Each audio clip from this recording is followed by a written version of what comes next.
When you spend 40 years saving lives, they call you a hero. When you're over 60 and no longer needed, they call you a burden. My son said it calmly, without malice, almost gently with a note of concern in his voice. I think, Mom, it's time to start considering a retirement home. I looked at him in silence, at the boy I had raised alone, working double shifts in the ICU, at the man I had given all my savings to so he could open his own firm. He said it as if I had already expired, past my usefulness. I didn't yell, I didn't argue, I simply made one phone call. The next day he showed up with a box, thinking I'd start packing, but he was the one who walked away empty-handed. If this story resonated with your soul, click subscribe and let me know in the comments which city or country you're listening from. I'm truly curious to know where you're tuning in from. My name is Evelyn Marsh, and I was 67 years old when everything began to unravel. I had lived most of my life in Rochester, Minnesota, a town that breathed around the Mayo Clinic, the way old cities wrap themselves around cathedrals. For 42 years, I worked as a registered nurse in the intensive care unit there, walking the sterile corridors between life and death, between monitors that beeped like mechanical lullabies and hands that trembled at the edge of letting go. The ICU never scared me. The quiet did. Not the silence between patients or the hushed voices of worried families. No, the quiet that came after the machines stopped, the moment after the flatline. The room never felt emptier than when everything inside it had gone still. That was the kind of quiet I had grown used to. Not peaceful, not restful, but final. The quiet that knew things had changed and couldn't be undone. When I retired, they gave me a watch, a plaque, and a long round of applause at a staff luncheon catered by the same deli that had fueled most of our night shifts. I smiled for the photos.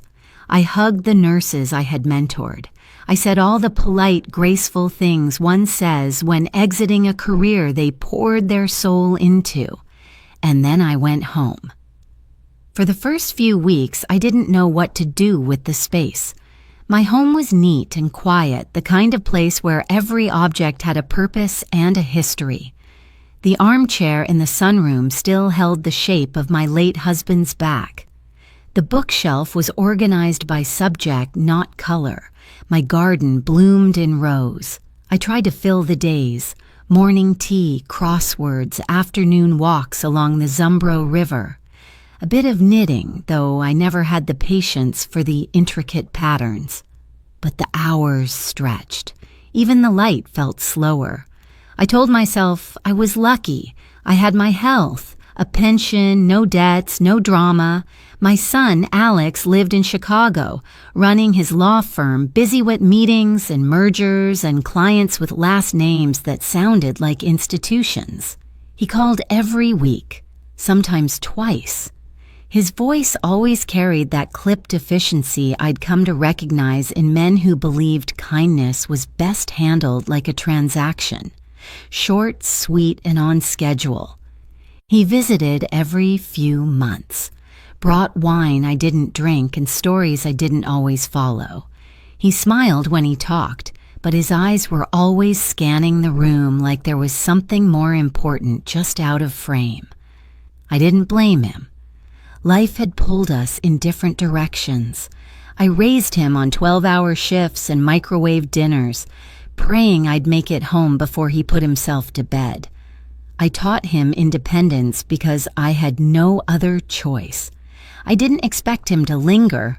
Still, the house felt too large some days, not because of its size, but because of the absence it amplified. I missed the urgency of the ICU, the sense that every breath mattered, that what I did had weight. At home, the only beeping came from the oven timer, and when the quiet came here, it didn't mean someone had died. It just meant no one was coming. Some evenings, I sat in the living room and let the TV play old medical dramas I couldn't take seriously. They never got the pacing right. No one ran blood cultures that fast. No one cried that often on a shift, but I watched them anyway, just to hear someone say "Code Blue" again, even if it was fiction. My neighbors were kind. 2 widows down the street invited me to join a book club. I said yes, though I never finished the book. A woman from church stopped by with a casserole and asked if I wanted to join their volunteer team for hospital visits. I considered it. I even bought a new blouse for it. But I didn't go. I think I was waiting for something. I didn't know what. Not excitement, not romance. Something smaller, a nudge, a reason to turn the page. It was early spring when Alex called to say he'd be driving up for the weekend. His voice sounded unusually rehearsed, like he was reading from a script he didn't agree with. He asked if I needed anything. I told him no. He said he had some things to talk about. I said all right. We hung up, and the silence after the call felt different than usual. It lingered longer. It hummed. The night before he arrived, I cleaned the house more thoroughly than necessary. I washed the guest sheets even though I knew he wouldn't stay the night. I baked a chicken with rosemary and lemon, the way I used to when he was still in high school and had just come home from soccer practice with muddy cleats and endless hunger. I set the table for 2, laid out cloth napkins, lit a candle, then blew it out again. The house didn't need ambiance. It needed honesty. That night, as I folded a blanket over the couch, I thought about the ICU, about how we always prepped the room before a patient arrived. Fresh linens, clean monitors, a reset space.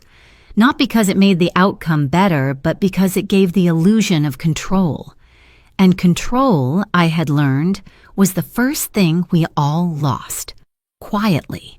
Without ceremony. I couldn't name the feeling I had in my chest.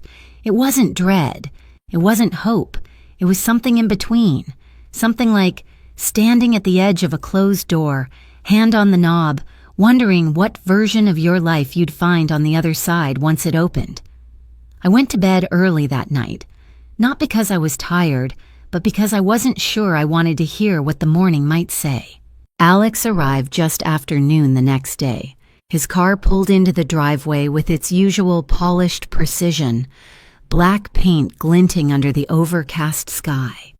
He stepped out in a tailored coat and dress shoes, as if he had come directly from a meeting. He didn't carry a suitcase, just a leather messenger bag slung over one shoulder.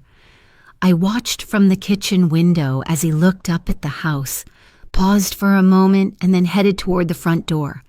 There was no hesitation in his walk, just efficiency. I opened the door before he knocked. We exchanged a hug, brief, practiced, something closer to ritual than warmth. He smiled and said it was good to see me. I returned the gesture. I noticed the faint crease between his eyebrows, the way his eyes scanned the hallway behind me like he was already mentally walking through the conversation he'd come to have. We sat in the dining room. I had laid out the lunch I'd prepared: rosemary chicken, roasted carrots, soft rolls with honey butter. The plates were warm, the napkins folded neatly beside the silverware. He complimented the smell, served himself, and made a few comments about work, the city, traffic on I-90. I nodded, smiled, responded where appropriate. We moved around each other's words like dancers who had memorized the steps long ago. We ate in relative silence, the kind that fills a room not with tension but with distance. I could tell he was waiting, measuring the moment, choosing the timing. I didn't push. I let him find it. When he finally set down his fork and pushed the plate back slightly, I knew the turn had come. He began slowly, thanking me for the meal, complimenting how well I seemed to be managing the house. He used words like independent and strong, words that came laced with something else underneath. He said he'd been thinking a lot about my future, about my well-being, about how important it was to plan things now before they became emergencies, before we were forced to make decisions reactively. I listened, I waited. Then he said it. It's time we looked at other options for you, long-term options, somewhere with support, a facility. He said it gently, kindly even, as if the softness of the tone would blunt the shape of the words, as if by dressing the thought in clinical language, it wouldn't land like a dismissal. He mentioned names, a few places in Rochester, one just outside of St. Paul, all highly rated with wonderful reviews and personalized care. He spoke like someone who had rehearsed the pitch, not once, but over and over again. Probably in his head during long drives or in the quiet moments between court filings. It wasn't spontaneous. This was a conclusion he had reached, not a conversation he had come to have. I didn't interrupt him. I let him finish. He didn't ask what I wanted. He didn't ask how I felt. He simply presented the idea as logical, inevitable, even kind. He framed it as love, as protection, as the responsible thing. But all I heard was the quiet undercurrent of displacement, the implication that my usefulness had expired, that my space in his life had become a liability, that I, who had held his fevered body through 100 childhood nights and worked double shifts to afford his tuition, now needed to be managed. When he finished, he looked at me expectantly, waiting, I suppose, for understanding, for gratitude, for some graceful acceptance that would make the entire moment easier to digest. Instead, I smiled, not out of agreement, but because I had finally heard him clearly. He hadn't come to check on me. He had come to move me off the board. He thought he was being proactive, thought he was protecting me from decline, from risk, from loneliness, but really, he was protecting himself. From guilt, from inconvenience, from the awkwardness of watching age bloom in the corners of his life. I stood up and began clearing the table. He offered to help. I told him I had it handled. He lingered for a few more minutes, walking through the living room, commenting on the photos that hadn't changed since his last visit. I watched him from the kitchen doorway. He looked like a man taking inventory. Not of a home, but of a chapter he was ready to close. When he left, he hugged me again, a little tighter, as if that would soften the edges of what he'd said. He promised to send me links to the facilities. I nodded and waved as he backed out of the driveway. The house was quiet again, but the quiet was different now. It wasn't peaceful, it was hollow. That night, I didn't sleep. I sat in the armchair by the window, my hands folded in my lap, the television off. Outside, the wind rustled the bare branches of the maple tree. The streetlights glowed faintly against the fog. I thought about the hundreds of families I'd cared for in the ICU. Sons and daughters who clutched their parents' hands and wept with regret, with love, with grief. And I wondered when exactly that love begins to turn into management, when care becomes control, when children stop looking at you and start looking past you. I sat there until the light shifted gray again, and then I rose, walked to the hallway closet, and pulled out the lockbox where I kept my estate documents. It was time for my own decision. I sat at the kitchen table for a long time with the lockbox in front of me, untouched. The metal felt cold even through the cotton of my sleeve. It had been years since I last opened it. Years since I'd even thought about what was inside. A lifetime of paper and signatures and intentions locked away beneath a simple silver clasp. I turned the key slowly, as if unlocking it might release something irreversible. In truth, it already had. Inside were the pieces of my past, stacked neatly in manila folders labeled in my handwriting. Insurance policies, bank records, power of attorney, a list of contacts, most of them crossed out over the years. And there, on top, the folder marked Will, capital letters, confident strokes, a document that had once meant clarity, fairness, love. The last time I had revised it was in 2016.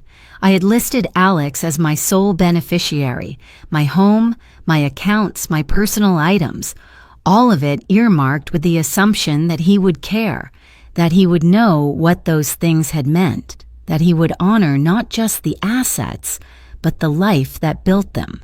Back then, it felt like the obvious thing to do. He was my only child. There was no one else. But now, as I unfolded the document and smoothed the pages across the table, the words felt different. Not wrong, but outdated, misaligned, like a story that no longer fit the ending it was leading to. I read each section slowly. My name, Evelyn Marsh, written in full. The property address. The detailed allocation of every possession, from my retirement savings to the box of family heirlooms stored in the attic. All of it, page after page, offered up to someone who had just tried to gently erase me from his future. I felt a tightness in my chest, but it wasn't sadness. It was clarity. I closed the folder and reached for my laptop. The screen glowed in the dim light of the kitchen. My fingers hovered over the keyboard, hesitant only for a breath, then began to move with purpose. I searched for my attorney. Her name was Judith Bradley. We'd met years ago when she came into the ER after collapsing from exhaustion during a trial. She'd been dehydrated, dizzy, embarrassed. I had brought her a blanket and a cold apple juice, and she never forgot.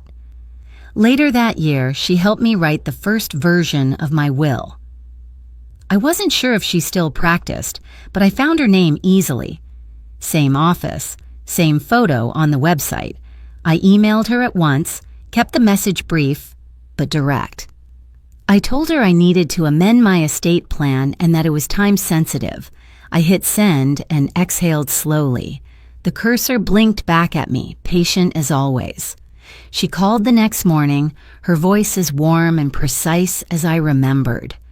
She said she had time that afternoon and offered to come to me. I agreed. When she arrived, she didn't ask questions. She set her bag on the table, took out her notepad and recorder, and listened. I told her everything, not emotionally, not bitterly, just plainly. I explained what Alex had said, how he had said it, and how it made me feel. I told her I had spent my life serving others and had planned to leave everything to my son, not because he needed it, but because I thought he saw me. I told her I no longer believed that. Judith didn't blink. She nodded, flipped to a fresh page, and began drafting. We spent over an hour reviewing every clause. I revoked the previous will in full. The new document removed Alex as the primary beneficiary. Instead, I designated my assets to be divided among 3 recipients: a scholarship fund for aspiring nurses in rural communities, a hospice care training program in partnership with Mayo Clinic, and a modest trust to be managed by a local nonprofit that provided free home care visits to low-income elders. Judith raised an eyebrow only once, when I requested a specific clause stating that under no circumstance could Alex appeal the will on grounds of mental incompetence or undue influence. I told her to write it as strongly as the law allowed. She did. She asked if I wanted to leave him anything at all. A token, a letter, even just a photograph. I thought about it for a long time. Then I said no. He had made his statement. This was mine. Once everything was drafted, she printed a temporary copy for review and scheduled a formal signing when 2 witnesses the following week. She told me I was resolute. I told her I had spent my whole life following orders in a hospital where lives were measured in charts and lab results. Making decisions didn't scare me. Being erased quietly, that did. After she left, I sat alone with the folder again, this time with a new label. Updated Will 2024. I placed it back in the lockbox, closed it, and turned the key with finality. That evening, I walked out to the backyard. The sun was beginning to set, casting the yard in amber light. I sat on the garden bench Harold built years before he died. The wood had faded, but it was sturdy. I thought about how many things in life survive, even when they're no longer tended to daily. Some things endure simply because they were built well from the start. I had spent decades being useful, necessary, trusted. In a hospital, you learn to read silence better than any spoken word. You learn to see what people don't say. I saw my son's words more clearly now than ever before. Not just the ones he said aloud, but the ones between the lines. He thought I was a chapter to close, but I wasn't done writing, and now the ending would be mine. It was a Thursday afternoon when Alex showed up again. I wasn't expecting him. I had just returned from the grocery store and was still unpacking canned goods and oatmeal when I heard the doorbell. I looked through the peephole and saw him standing there, wearing a dark jacket, his expression unreadable. In his hands was a cardboard box, not large, but full enough to need both arms. I opened the door, and he gave me a strained smile, the kind that tries to pass as casual but carries too much weight behind it. He stepped inside without waiting for an invitation. I noticed the way he looked around the house, as if mentally cataloging what would need to be moved, what could be sold or stored. His eyes passed over the framed photos on the shelf, the crocheted throw on the armchair, the porcelain teapot on the kitchen counter. It was the look of someone preparing for transition. Not mourning, not reminiscing, just sorting. He set the box down in the entryway. I didn't ask what was in it. I didn't need to. He started talking about a facility again, this time with more certainty, like he'd already made the arrangements.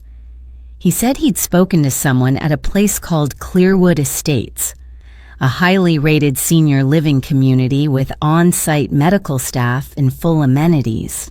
He used phrases like peace of mind and predictable care. He talked about scheduled meals and wellness checks and a beautiful garden courtyard. I let him speak, his words bouncing off the walls like sales pitches in a room where no one was buying.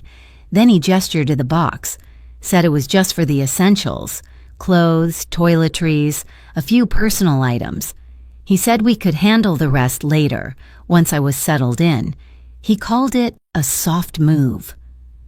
I stood there, watching him, his face calm, his posture confident. He thought he was being compassionate, practical. He thought he was stepping up. But all I saw was someone who had decided I didn't belong in my own life anymore. I didn't argue. I didn't raise my voice. I simply walked into the other room and returned with a white envelope. Inside was a single sheet of paper neatly folded, my signature at the bottom in blue ink, the revised copy of my will. I handed it to him. He took it with a puzzled expression, then unfolded it. His eyes scanned the page. They moved quickly at first, then slowed. He reread certain lines. I watched his jaw tighten, the corners of his mouth pull inward. When he reached the final paragraph, he looked up at me. For the first time in a long time, he was silent. He didn't ask questions. He didn't make excuses. He just stood there, holding the paper like it had scorched his hands. I picked up the box he had brought and carried it back to the front door. It was heavier than I expected. I placed it gently on the porch. He watched me do it, but said nothing. I turned back to him and waited. He hesitated for a second, then followed. He stepped outside, not with anger, not with defeat, just with the fragile, stunned confusion of someone who had misread the rules of the game. I closed the door behind him. I didn't slam it. I didn't need to. The click of the lock was enough. Back inside, the house was quiet again. But this time, it felt different. Not hollow, not anxious, just still. like something had been lifted or exhaled. I returned to the kitchen and continued unpacking the groceries. Each can clinked softly as I placed it on the shelf. I brewed a cup of tea and carried it to the armchair in the sunroom. The sunlight had shifted across the floor, long and golden now, stretching over the rug like a warm invitation. I sat down and wrapped the throw around my shoulders. Outside, his car started. I didn't get up to watch him drive away. I didn't need to see it. The box was gone, and so was the illusion that I owed anyone my surrender. The next morning arrived with a gray stillness that clung to the windows and softened the outlines of the trees outside.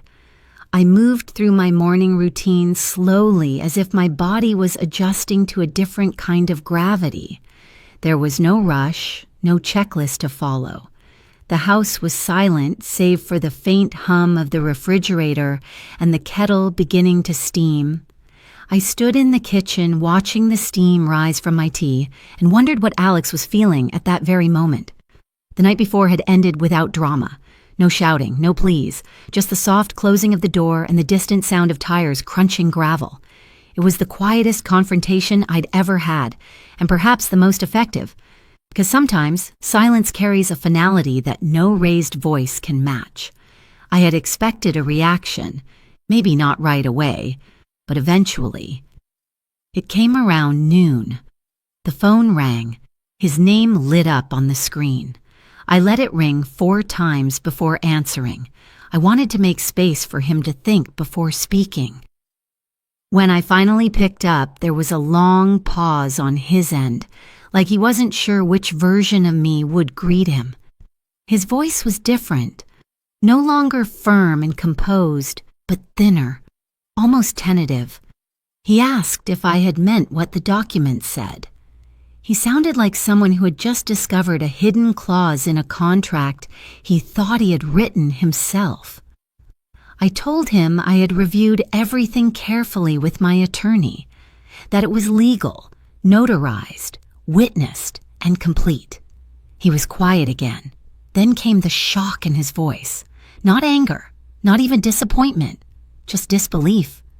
As if the very idea that his inheritance was not guaranteed had never once occurred to him. He asked why I hadn't told him I felt this way. I told him I had, in ways he didn't notice, through the dinners he missed, the visits he shortened, the conversations he steered away from anything deeper than logistics, through the way he planned my future like I was a project, not a person. There was no apology, only silence. And then, finally, he said he didn't think I would go through with it. That was the part that stayed with me, the disbelief, not because he didn't think I could, but because he didn't think I would. He had underestimated me, not just as a woman, not just as a mother, but as a person, someone with boundaries, with limits, with the quiet strength to draw a line and hold it. After the call ended, I sat in the sunroom with the phone resting on the table beside me. The sky outside had begun to shift from flat gray to a warmer silver, as if light was trying to break through. I thought about all the years I had spent believing that love meant giving everything. That sacrifice was just part of the job. That mothers were supposed to be grateful for whatever space they were allowed to keep. But I was no longer in the business of shrinking myself. That afternoon, I received 2 more calls. One from Alex's law partner, a woman named Denise, whom I had only met once at a holiday party years ago. Her voice was professional but edged with curiosity. She said Alex had been a little shaken and that he was trying to process things. I told her this was not a legal discussion and that my documents were not up for review by anyone outside my counsel. The second call came from an unknown number, a voice I didn't recognize, his ex-wife, Melissa. We hadn't spoken since the divorce, and even then our relationship had been polite at best. She surprised me. She said she understood, that she had seen the same patterns, that maybe now he'd start listening, That evening, I cooked a simple dinner, baked salmon, green beans, a small salad. I ate at the kitchen table with the radio playing softly in the background. No news, just music. Jazz, I think. Something without lyrics. Afterward, I sat in the living room with a cup of tea and watched the light fade. The house felt full, not with people, but with peace. There was no tension pressed against the walls, no expectation hovering in the corners.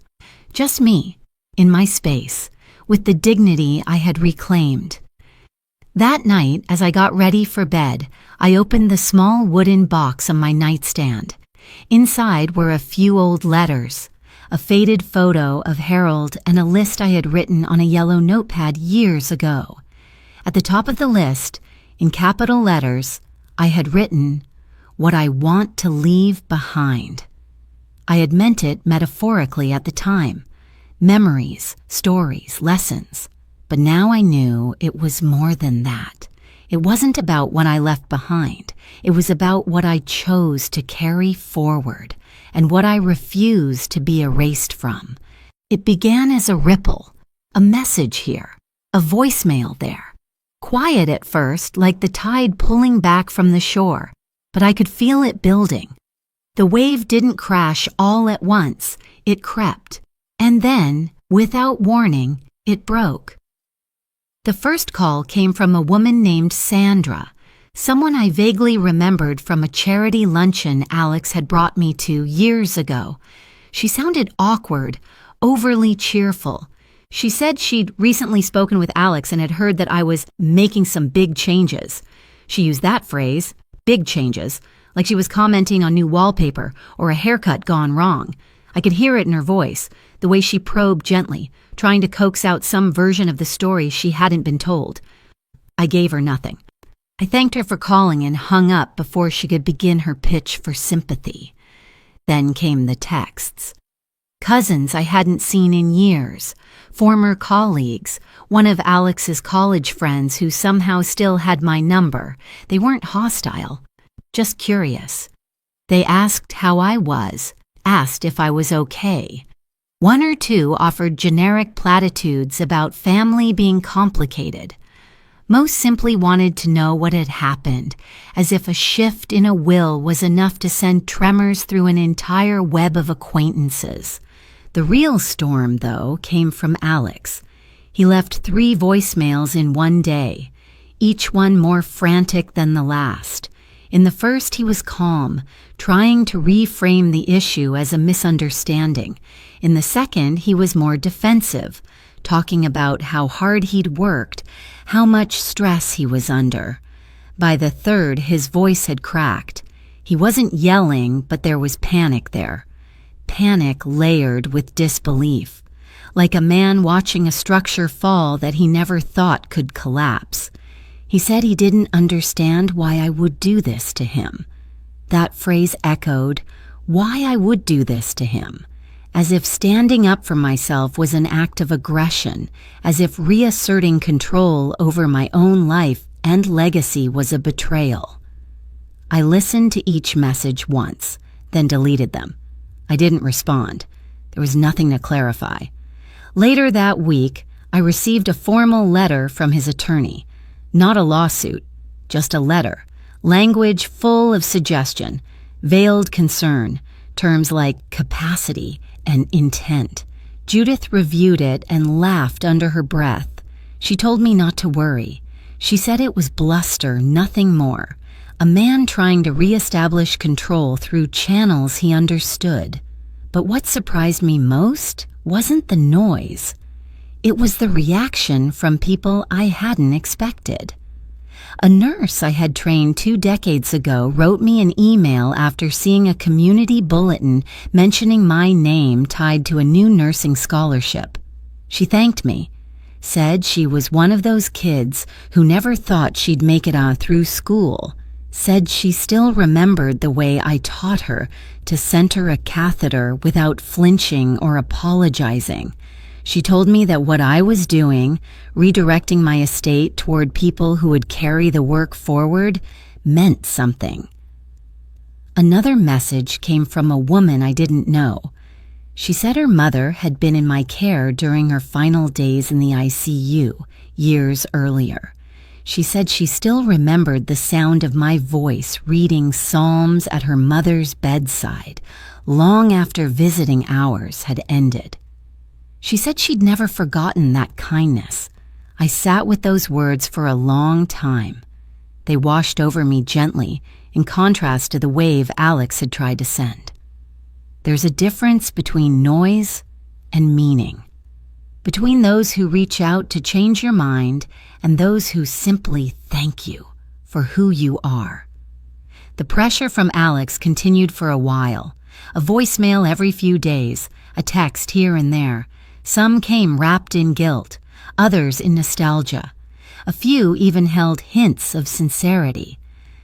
I believed in his own way he was struggling, not just with the loss of an inheritance, but with the revelation that I wasn't who he thought I was, or perhaps that I no longer fit the version of me he had created for his own convenience. He wanted his mother to be gentle, generous, predictable, but I had been all of those things already. Now I was something else. I was resolved. One evening, near the end of March, I took a long walk along Silver Lake. The ice had just started to thaw, and the water moved slowly under the surface, heavy with winter's memory. I sat on a bench near the water and watched a pair of ducks glide across the open patch in the center. The sky was soft, painted in muted purples and peach. I thought about legacy, about what we owe our children and what we don't, about the weight of blood versus the weight of truth. I thought about how we inherit not just money or property, but patterns, expectations, silences. I was done with silence. I was done with inheritance as an obligation. The wave had come, and I was still standing, not just because I had prepared for it, but because I had finally remembered that the shore was mine. It didn't happen all at once, but slowly, steadily, like fog lifting after a long night. The noise began to fade. The voicemails slowed to one every few days, then once a week. The texts became shorter, more tentative, until they stopped altogether. No more calls from his law firm. No more distant friends asking cautious questions. No more whispers of concern disguised as curiosity. There was only quiet. But this quiet was different. It didn't hum with tension or waiting. It didn't carry the weight of unsaid things. It was deeper, fuller. It settled over the house like a blanket that had finally been folded just right. It was the kind of silence that asked nothing of me. I began waking with the sun again. Not because I needed to, but because I wanted to. I would make tea and sit on the back porch, wrapped in a shawl, watching the light stretch itself slowly across the grass. There were birds that returned each morning, small, brown, busy little things that chirped like they were late for something. I watched them, sipped my tea, and let the warmth spread through my chest. The house began to feel like mine again. I rearranged the furniture, not drastically, just enough to feel a shift. I moved the armchair closer to the window. I took down a few photos, put up others, ones I had kept in drawers for years. A younger version of myself, standing in scrubs, grinning in front of the Mayo Clinic with 3 fellow nurses. A picture of Harold, blurry and sun-drenched, holding a fishing rod and wearing the ugliest hat I'd ever seen. A candid of me and Alex when he was 5, both of us covered in flour from a baking experiment that had gone sideways. I didn't hang it to forgive him. I hung it because it reminded me that once, long ago, we had known how to laugh together. I started writing again. Not anything formal, just notes, observations, small stories from the ICU I'd never shared, not because they were secrets, but because I never had the space for them. I bought a stack of legal pads and a fresh pack of pens and let the thoughts come as they pleased. Some days I wrote for hours, others just a few lines. I didn't edit, I didn't reread, I let the act be enough. I also began spending more time in the community. I joined a mentorship program for retired medical professionals and was paired with a young woman named Talia, a second-year nursing student from a small town in northern Minnesota. She reminded me of myself, serious, determined, hungry for something more. We met once a week at a cafe near the university. She asked questions, took notes, listened with the kind of focus that only comes from those who've seen the inside of fear and still choose to show up anyway. Guiding her felt like planting something in soil I hadn't touched in years. I found joy in small things again. The smell of cinnamon toast, a letter from an old friend in Georgia, a neighbor's toddler waving at me from their porch swing. I knit a new blanket for the guest room, not because anyone was coming to stay, but because my hands wanted to create something that could hold warmth. I didn't forget what had happened. I didn't pretend Alex hadn't tried to move me out of my own life like an expired fixture, but I no longer carried it like a wound. It had become a scar instead, a line in the map of who I was now. Every now and then I thought about calling him, just once, just to say something simple, but I never did. Not because I was angry, but because the space between us needed to stay quiet a little longer, maybe forever. I had made my decision, and the stillness that followed it had brought me something I hadn't realized I was missing. Peace. Not the kind people describe in greeting cards, not the soft, focused pastel version, but the real kind, the hard-earned, quietly fierce kind that comes when you reclaim your place, when you remember that you are not a burden. You are a person with a story and a spine. The calm didn't arrive with fanfare. It didn't announce itself. It just came. And when it did, I was ready. It was a quiet April morning when I realized I'd found my way home. Not to a place, but to something deeper, something steadier. The spring air drifted through the open windows, carrying the scent of damp soil and blooming daffodils. The light had softened in a way that only happens after a hard season passes, as if the world itself was beginning to exhale. I had started the day like I did most now, slowly, with care.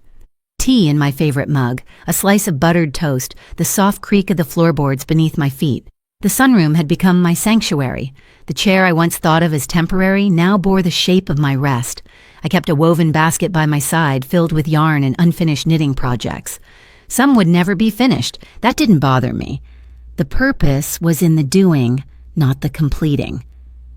That morning, I walked through each room of my house, not looking for anything in particular, but simply feeling its presence. The way the afternoon light collected on the bookshelves, the faint creak in the hallway near the bathroom, the way the stairs groaned exactly halfway up, no matter how gently you stepped. These were the things that made a home. Not furniture or photographs, but memory embedded in wood and silence. I stopped in the guest room. The bed was neatly made, the air faintly scented with lavender from the sachets I had tucked into the drawers. On the nightstand sat a small framed photo of my parents on their wedding day, next to a stack of nursing textbooks I kept for nostalgia more than utility. I thought about who might sleep here one day, a friend passing through, maybe Talia, my mentee, during a storm, maybe no one. And that, too, would be fine. Home wasn't a place I needed to fill with people to prove it was worth keeping. It was mine, whether anyone visited or not. Later that afternoon, I sat on the porch with a book I had read 3 times already. I wasn't really reading it again. I just liked the feel of the pages in my hands. The wind picked up gently, brushing against the wind chimes that hung from the awning. Their notes were soft, uneven, like distant bells echoing through memory. A robin landed on the fence and looked at me for a long moment before flying off. I watched it go, a flicker of red and brown against the pale blue sky. I thought about Harold then, not with sorrow, but with warmth. The way he used to sing off-key while mowing the lawn. The way he'd make me laugh during the most stressful days. The way he never questioned my strength, even when I did. I wondered what he'd say about everything that had happened. About Alex, about the will, about the way I had chosen to live the final chapters of my life on my own terms. I imagined him nodding, maybe smiling, maybe just sitting beside me without saying a word, which was always his quiet way of saying everything. In the evening, I opened the closet in the hallway and pulled down the old cedar chest. Inside were things I hadn't touched in years. Letters, baby shoes, a tiny sweater I had knit before Alex was born. I held it in my hands and studied the seams, the uneven stitches, the loose end I had never tucked in. It had been his once. I had made it with care and expectation and love. I placed it back in the chest and closed the lid. That night, I received a letter in the mail. No return address, but I knew the handwriting. It was shaky, uneven. Alex. Inside was a single sheet of paper. He didn't ask for forgiveness. He didn't try to explain. He just said he'd been wrong, that he had been afraid, that he hoped I was well. No promises, no requests. It was the first honest thing he'd sent in years. I folded the letter and placed it in a drawer. I didn't feel the need to reply. Not yet. Maybe not ever. Some things don't need to be answered. They just need to be acknowledged. Before bed, I walked through the house one last time, turning off lights, checking the doors. The house didn't feel like a shelter anymore. It felt like an extension of me. I had built a life within these walls that didn't require validation or permission. As I pulled back the covers and climbed into bed, I looked around the room. The lamp cast a soft glow on the walls. The window was cracked open just enough to let in the night air. In the distance, an owl called out once, then again, before disappearing into the dark. I closed my eyes and let the stillness settle. This was my home, not because of what it contained, but because of what I no longer had to carry inside it. And for the first time in a long time, I didn't feel like I was waiting for anything. I was exactly where I was meant to be.